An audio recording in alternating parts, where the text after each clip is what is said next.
Good evening, everybody. I'm Conroy Delouche. Thanks for joining us tonight on LEX 18 News at 6.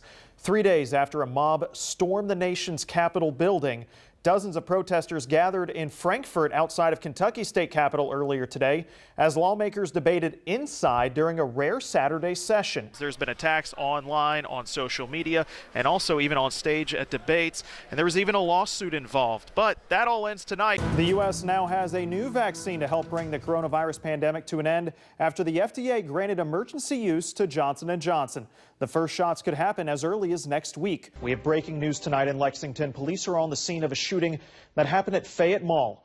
There's a large police presence inside and out in the parking lot. A Northern Kentucky cafe that publicly defied the governor's indoor dining ban got its food license back, but its owner is still facing charges. Well, one factor for the declining positivity rate is the COVID-19 vaccine, and today, hundreds received their first dose during a mobile vaccination clinic at a Lexington church. This is one of dozens of rallies in support of impeachment that are being held across the country. There's even ones in Louisville and in Frankfort. But there aren't just Democrats here. While a majority of Americans picked Joe Biden to lead the country over the next 4 years, I asked LEX 18 political analyst Bob Babbage about the impact Trump has made on the political landscape in Kentucky. It was almost 1 year ago that the first COVID-related restrictions were announced to slow the spread of the virus. Not only were businesses affected drastically, but events in general were canceled across the Commonwealth. And this is not a crisis that has become apparent during Governor Matt Bevin's administration. This has been brought up for years, correct? That's right. Do you think that a progressive candidate, somebody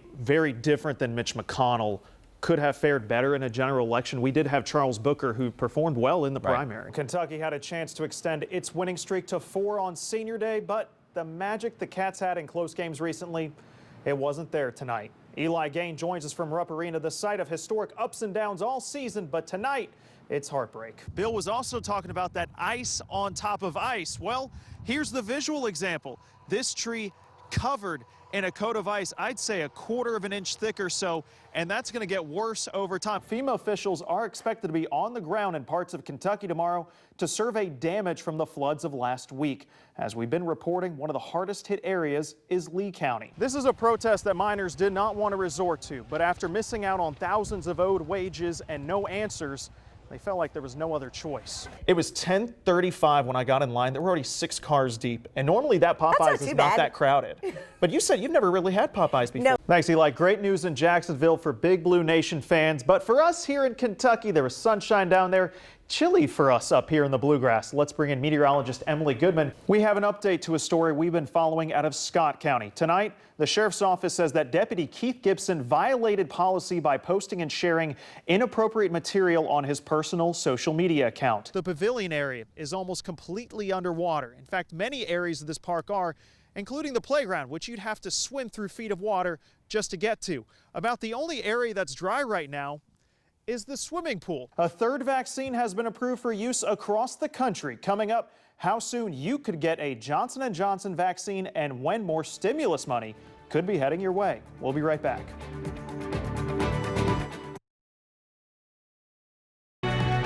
Count on LEX 18 News. Federal help may be on the way for Kentuckians ravaged by recent wicked weather across the state. Tonight, we head to one of the hardest hit areas as they say that aid is needed now. Cleaned up as we can. I mean, the mud is 6 to 8 inches deep, so it's a lot to clean up.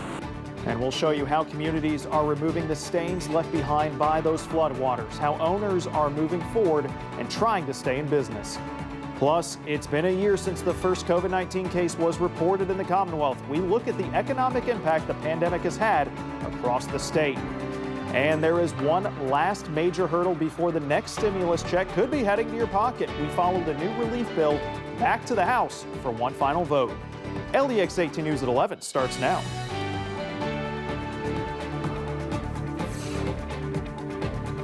And good evening, everybody. I'm Conroy Delouche. Thanks for joining us tonight at 11. Well, FEMA officials are expected to be on the ground in parts of Kentucky tomorrow to survey damage from the floods of last week. As we've been reporting, one of the hardest hit areas is Lee County. LEX 18's Mike Valenti spoke with the county attorney, who says federal assistance is desperately needed. Moving on now to Fayette County, where community members are stepping up to the plate to help one of their own. LEX 18's Sophia Millar shows us what recovery looks like for Proud Mary Barbecue. Well, right now, the weather's a completely different story as the sun continues to shine on the bluegrass after the damaging rains caused that severe flooding last week. Meteorologist Seth Phillips is staying up late with us tonight. Hey, Seth, you're tracking these conditions. That's right. Thanks, Seth. Now on to the latest on the coronavirus pandemic here in Kentucky. For the 8th straight week, Governor Andy Beshear says we have seen a decline in new cases in Kentucky. Now, as for today's report, the governor's office announced 526 new cases of COVID-19 across the Commonwealth, bringing our state's total to more than 410,000 in the past year. 13 more people have also died from COVID-19. Since last March, we have lost more than 4,800 Kentuckians to the virus. Our positivity rate is up slightly from yesterday. It's now at 4.12%. It was almost 1 year ago that the first COVID-related restrictions were announced to slow the spread of the virus. Not only were businesses affected drastically, but events in general were canceled across the Commonwealth. That meant no concerts, no shows, and no festivals.